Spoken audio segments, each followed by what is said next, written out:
भावुक हो गई। और मैंने जो गाड़ी में देखा था, मैंने भी आपको बताया था, शीशा थोड़ा सा हल्का सा ब्लैक था, फिर भी जो मैंने देखा बहुत चिंतित थी वो। सर नीचे किया हुआ था, उन्होंने ऐसे ऐसे हाथ रख के ऐसे सर किया हुआ था।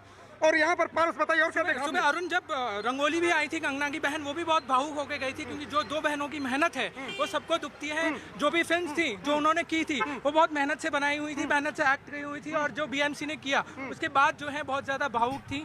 उनके साथ जो हुआ दुखद है। और जब वो निकली यहाँ से, आप भी थे, हम भी थे, सबने देखा कि उनके आंखों में आंसू थे और वो बहुत भावुक थी। पारस कह रहे हैं कि उनकी आंखों में आंसू थे। और मैं आपको बता रहा था प्रीति कि कंगना रनौत ने एक वक्त के बाद, शुरुआत में इंडस्ट्री में अपना पैर जमाने के बाद, जब उनकी फिल्में हिट हो गई तो उन्होंने ये तय किया कि वो नायक प्रधान फिल्मों में काम नहीं करेंगी।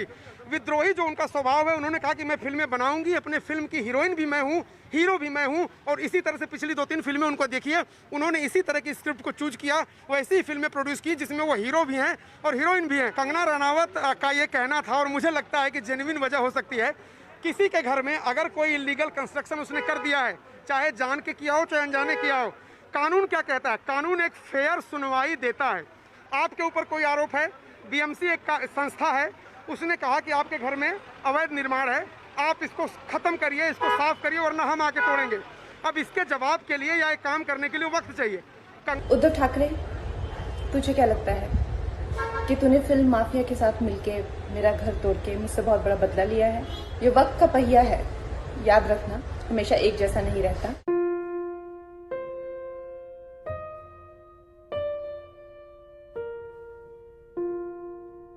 कि तूने फिल्म माफिया के साथ मिलके मेरा घर तोड़ के मुझसे बहुत बड़ा बदला लिया है। आज मेरा घर टूटा है, कल तेरा घमंड टूटेगा। ये वक्त का पहिया है, याद रखना, हमेशा एक जैसा नहीं रहता। और मुझे लगता है कि तुमने मुझ पर बहुत बड़ा एहसान किया है, क्योंकि मुझे पता तो था कि कश्मीरी पंडितों पे क्या बीती होगी।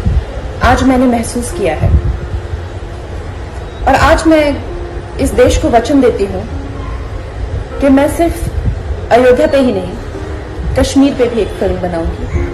उद्धव ठाकरे, ये जो क्रूरता और ये जो आतंक है, अच्छा हुआ ये मेरे साथ हुआ, क्योंकि इसके कुछ मायने हैं।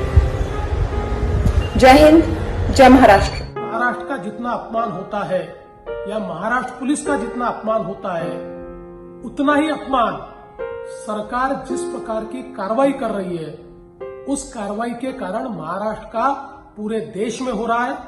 अगर इलीगल कंस्ट्रक्शन है तो जरूर कार्रवाई होनी चाहिए, लेकिन सबके साथ ये कार्रवाई होती तो निश्चित रूप से उचित कार्रवाई होती। किसी ने आपके खिलाफ बात कही, इसलिए जब आप कार्रवाई करते हो तो ये कायरता है, बदले की भावना है, और महाराष्ट्र में इस प्रकार की भावना का कोई सम्मान नहीं हो सकता।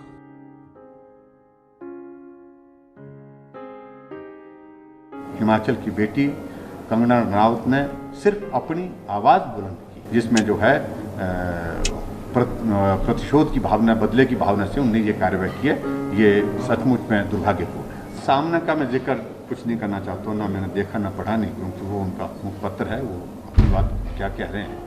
लेकिन मैं तो इस घटना से के संदर्भ में बात कह रहा हूँ। शिवसेना का मैं कह रहा हूँ कि वजूद ही समाप्त कर दिया, मूल ही उन्हें समाप्त किया। जिस मुद्दे को लेकर के शिवसेना का गठन हुआ, कांग्रेस के साथ सत्ता में भागीदारी करने के बाद वो जो है उनके बराबर हो गई एक तरह की, जिस तरह की कांग्रेस की परिस्थिति है। इसलिए मैं सिर्फ इतना ही कह रहा हूँ, जिस सत्ता के लोभ में वो कह रहे हैं, सत्ता बचाने के लिए कह रहे हैं। भारतीय जनता पार्टी देश की नहीं, दुनिया की सबसे बड़ी पार्टी है, उनकी लीडर में आने की आवश्यकता है। बहन का फोन आया था, मुझसे बात हुई है, और उनके पिताजी ने पुलिस को लिख करके दिया है सुरक्षा के लिए। तो सुरक्षा के लिए मैंने डीजीपी को कह दिया है, स्टेट के अंदर भी। और अभी फिलहाल वो जहां मुंबई जाने का कार्यक्रम उनका 9 तारीख का है, तो उस वक्त भी हिमाचल प्रदेश की ओर से सुरक्षा की दृष्टि से जो है वो उस पर विचार चल रहा है, और उस पर मैं बहुत ज्यादा